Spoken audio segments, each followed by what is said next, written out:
have this newfound appreciation for Nicki Minaj. So I don't know if I said this already, but she was invited, of course, to go to the Met Gala. She did not go. She recently had a kid and didn't want to get vaccinated just to go to this event. She said that she had done her own research. And then, of course, there was this tweet that went viral this week that her cousin in Trinidad was left impotent from it, that his balls were swollen. I mean, of course, like, cue all the swollen ball jokes. Yeah, there were a lot of them, quite a few.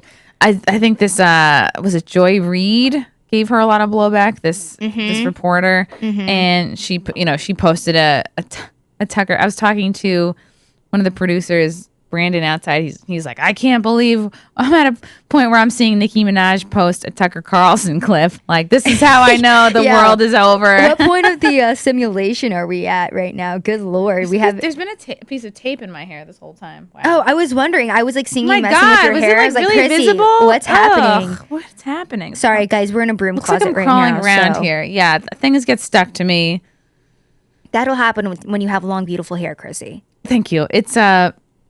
It's all I have. No, it's interesting, and it's people are coming after her for going off script. And my boyfriend Frank was telling me that I think it was on her IG stories that she said, like, look, like 80% of famous people, of celebrities like me, are not for this vaccine. They're just so afraid of being canceled. And at first I was angry. I was like, what good are you? Mm-hmm. What good are you having fans and followers if, like, you're not going to stand up for what you believe? And then I was like, all right, well, if you have $1 million lifestyle and you're just so afraid, like, maybe they've seen careers be torpedoed. Maybe there are cautionary tales. Yeah, exactly. And that's what it is. We are at a point in society where you are not allowed to question specific things. You're not allowed to talk about certain things without your entire career, especially if you're in Hollywood, being destroyed. And I mean, that's where we've gotten to. It's very sad to see, but it's not surprising in the least.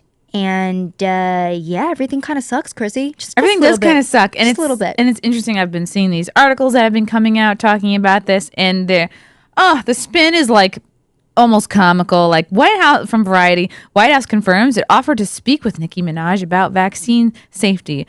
Sure enough, they invited Nicki Minaj to come to the White House and speak with one of their doctors about safety and effectiveness of the vaccine. Oh, thank God, one of your doctors, man. I'm sure they're not compromised in any way or paid to say a certain narrative. It's like when the NSA was investigating if the NSA was spying on Tucker Carlson. Right. Or if, like, the FBI needs to see if the FBI was involved in Jan 6. Yeah, like, there was FBI agents that set up Gretchen Whitmer's kidnapping plot. We're going to have to get our FBI agents on that one to check it out. Oh, no, that wasn't us. Look the other way. Wow, it's wild. And this other article I saw from Uprocks, what Nicki Minaj is doing isn't funny. It's dangerous. Really? So dangerous. But wait, I thought we weren't supposed to take these women seriously. I thought she's like, she's just a hoe grinding for likes. For the masses. Grinding for dollars, Yeah. Yeah, I mean. Look at this. This article blows me away. Nicki Minaj is going to get someone killed. Even if only indirectly. In much the same way a straight line can be drawn between Donald Trump's COVID skepticism and racist incentive against Asian people and the real-world harm they caused, Nicki Minaj's anti-vaccine rhetoric is very likely having a devastating, if not immediately visible, impact. Lordy. And now the Minister of Health from Trinidad and Tobago is getting involved. Yeah, apparently he was like, Nicki Minaj's claims are unsubstantiated. Like, sir, did you check for yourself? Did you check her cousin's enlarged balls to make sure that wasn't a thing that was happening? And how did you know as well that wasn't tied to, the jabs? I'm like, the only check I checked was the check I got to keep saying what everybody else is saying. One sassy news anchor, Nicki's platform is far too large and her influence is far too powerful for her to keep propagating the sort of dangerous messages that have already resulted in so many deaths. Dangerous. It's like, sometimes I don't know if the media just thinks the American people are just so darn stupid. Well, some of them are. So, I mean, they can definitely get away with those types of headlines. I mean, CNN just put out a headline today that read, a vaccinated woman got COVID from an unvaccinated person and it cost her life. And the average dumb American is going to be like, oh my gosh, the unvaccinated are killing all of us. Even though the CDC themselves said that, Rochelle Walensky, who's the CDC director, came out a couple months back, I believe it was in May, and said that if you're vaccinated, you can't spread COVID or catch it. And now apparently the unvaccinated are killing the vaccinated, even though the vaccine is supposed to protect you from dying from COVID. Don't ask me how that science works, but that's where we're at. Yeah. It's like, I saw this tweet from Zuby. He was like, well, I worked out, but in order for me to get like the full effects of my workout, you need to work out too. Yeah, exactly. Like, sorry, but if you're obese, that could also affect me. So please remember to work out. Right, everybody. because you leave like all of your sweat marks on the machine, and then I have to come it transfers and wipe over. that down. Yeah, it's very dangerous. It's very deadly. And that's the point that we've gotten to now, where the media members are going to, people who are dying in hospital beds from COVID, and they're like, are you dying because of Nicki Minaj's tweet? And they're like, it's so disgusting. Yeah, it's because of Nicki. I didn't get vaccinated because Nicki Minaj tweeted that out, and now I'm dying in the hospital. And, lucky for us, we have a very, very just amazing media who's going and doing this journalistic work and investigative work. So shout out to them. To me, it seems like they're upset that the, quote, other side is playing their game, playing by their rules. The left is famous for using celebrities to push their agenda. They've been doing it for decades now. Yeah. So really, we can't have not like. I mean, I feel like this was not premeditated. I feel like Nicki Minaj is like, she's going rogue. She's just saying how she feels. Maybe it took her a while to muster up the courage to talk about this, but she is not. This is not a choreographed thing. She doesn't have people in her ear. To me, this seems like just she's out. It's messy.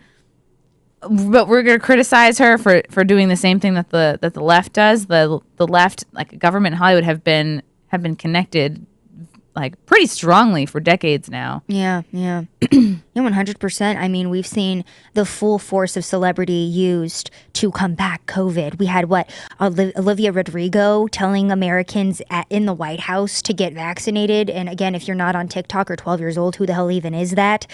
We've had Howard Stern come forward and say, fuck your freedoms, go get vaccinated. I feel like all the perm chemicals are getting to his head at this point. I know.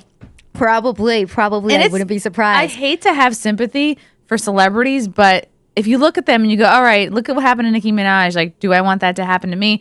And hopefully there will be more who come through to realize, hey, like, I can't live with myself in a system that I have to either be part of this machine and be dead inside, or I have to break away. I have to risk losing some income in order to do what's right. And we're starting to see that a little bit more and more. Like for a good month, I wasn't seeing another single stand-up comic come out and say that we're going to perform at like vaccine mandated places. And I just today learned that I have to cancel my shows in Santa Monica because LA County, which I think is also, or Santa Monica is in LA County, is mandating vaccines for performances. So it's like people go, oh, she's no one. She hasn't had to cancel anything. She's not in all the New York City clubs. It's like, all right, well, here I go. These are 4 shows I'm now going to have to cancel, and I'm going to lose money. And I had some other things planned for going out there too. I think I was supposed to do Jesse Lee Peterson's show, who I adore, who's hilarious. Jesse's hilarious. He's so funny. But that's the thing though, Chrissy. It's like, okay, fine, California, New York, you're not going to be able to perform over there. Okay, catch me in Tennessee, catch me in Texas, catch me in Florida, and that's what's going to end up happening. If enough people stand up to this, catch me outside. How about that? Because that's where you can be without a mask. No, not in California. Oh, God. Sorry, right. Not in Portland, Oregon. Not in Oregon as a whole, actually. They just remandated the outdoor mask mandate, which is hilarious because I have a couple friends over there. And I'm like, hey, how are things going? He's like, oh, I wouldn't even have known that they passed this because no one's listening to that. And I mean, that's what this is. That's comforting. It's a power trip of politicians being like, you can't go outside if you're unvaccinated. Please just stay inside. It's like nobody's listening to that. It's like here in Texas how they're like, masks are optional for the vaccinated. And it's like, I'm pretty sure they're optional for everyone, my guy. Yeah. Thanks.